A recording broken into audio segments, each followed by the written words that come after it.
Hey, do you realize that we're going to say goodbye to 2020? Bye bye 2020. I want to share with you a thinking I had about my parenting in 2020. So I felt a lot of times a lot of guilt because I was very, very occupied with my business and everything was collapsing in March 2020. I was very much in survival mode. It took me time to understand that my children's life completely changed. Everything for them changed. The school changed, the way they learned changed, their social lives changed, their activities after school changed. It took me so much time to understand the price that my two older children, my son, which is now 17, and my daughter 14, the social price they are paying for this lockdown. What we felt all the time was that there's a chaos, that we have no control. And I say that it's a feeling because actually we're never in control, okay? Every time during a normal year, things can happen. Things can change in one day. So it's not that this year was different in that angle, because always things can change. But we were aware of the fact that everything is changing, that everything can change in a day. And our whole lives, and globally, everyone's life is changing. One of the funniest things that I remember from the first lockdown is that I created this chore table for all the family.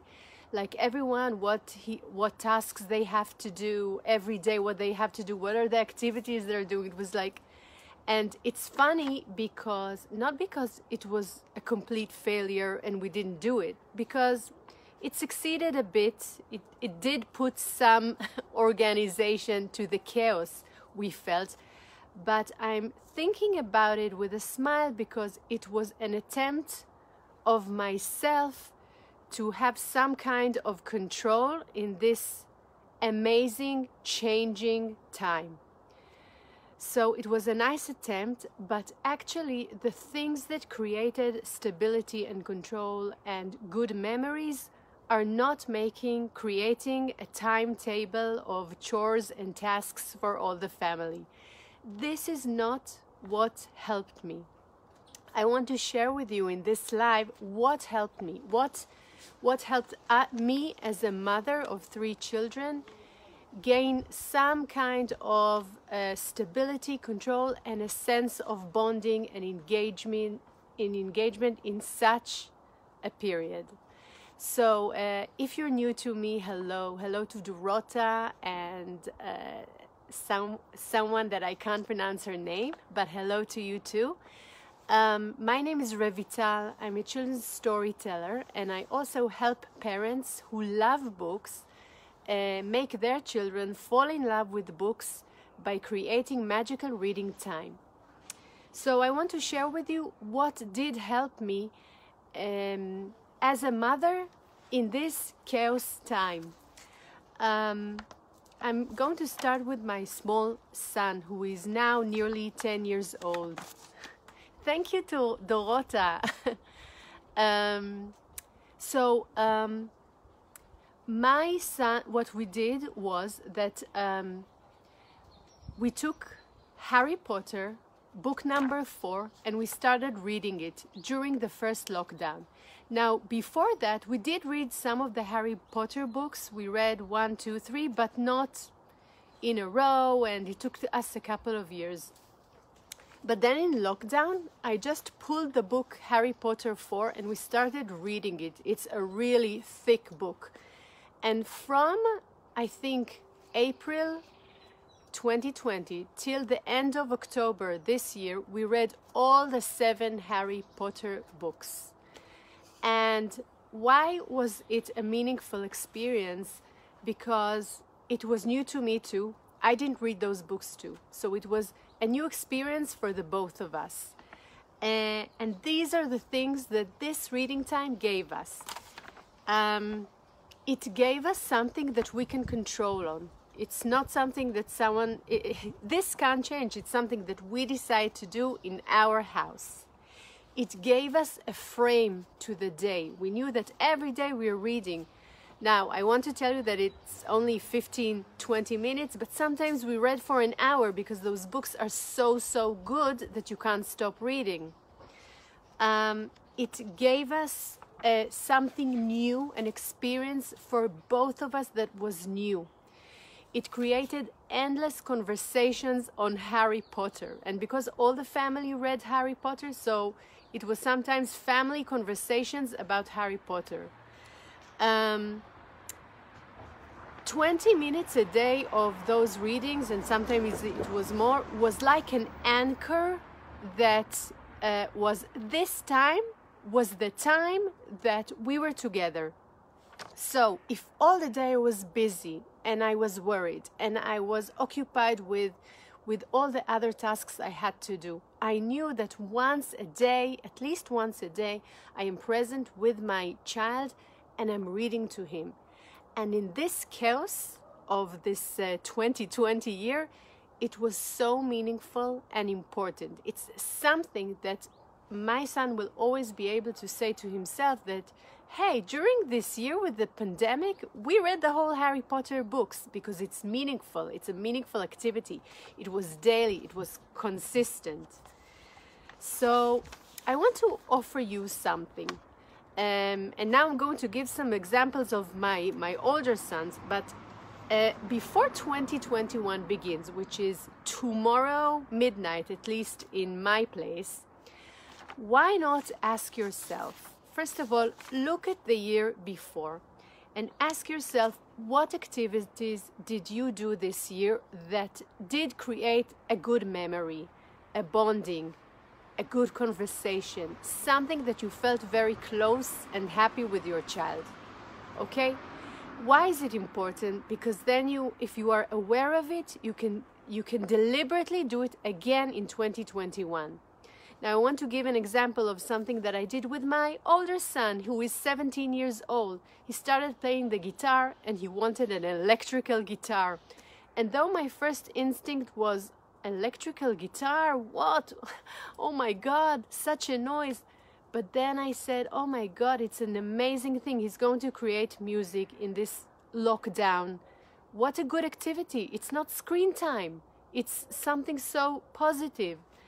So we went together and I bought him an electrical guitar. And I remember it was such a fun way to go there, and he was so enthusiastic and he was explaining me what's he going to do and what's he going to play. And with my daughter, who is now 14 years old, we started walking, which is another thing I took control of. In 2020, when everything was in chaos, I said, okay, I can walk. I can walk 1 kilometer because I can do it. We're allowed to do it. So I started walking. And she joined me, and that's what we did together. It was bonding. It was so positive. So ask yourself, what activities did you do last year that did create a positive and good bonding? What activities were a waste of your time as a parent? And I'll give you an example from me. Every time I preached and wanted the house to look in a certain way, and it didn't interest my children because for them it's not important, it was actually a waste of time because I didn't create a change. It wasn't something that helped me, and it wasn't something that did any progress, okay? This was not the way to create a change. What are the habits as a parent that you should release because they're not helping you? I think that every time I want my children to behave in a certain way that looks to me very appropriate, but it's not theirs, it doesn't help me to start preaching them or telling them what to do. It just doesn't help. There are other ways, maybe. And to release. there are a lot of things I can control and a lot of solutions that they think are great that I can't control. So why not release it and focus in what I can do, which is positive? What would you do next year more of? So with my son, I want to continue to read to him as long as he wants to, because I love it. And that brings me to another question, is what activity can you do with the children that you love so much, that it energizes you, not your children, you.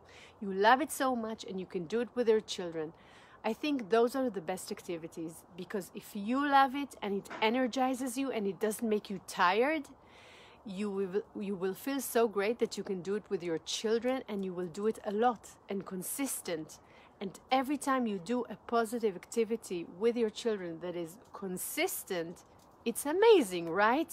It's something meaningful. It's something they will remember for years and years, and so will you. You know, the 2021 is not going to be that stable year, right? We know. It's not that in 2 days from now everything will be in order. So I think what we learned in 2020 is that there's a lot of things we can't control on. What can we control? I think we can control our attitude.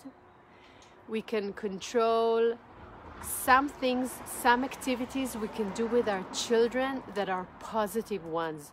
We can't control their schools. We can't control distant learning. There are a lot of things we can't control. What can we control? What positive thing we can do? What can we role model to our children? So this is what I'm thinking about and wanting to take for 2021.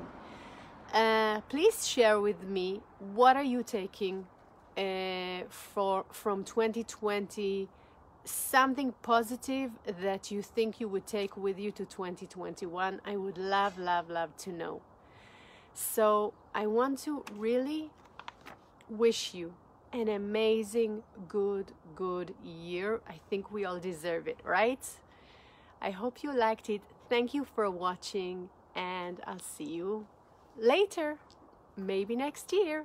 Bye.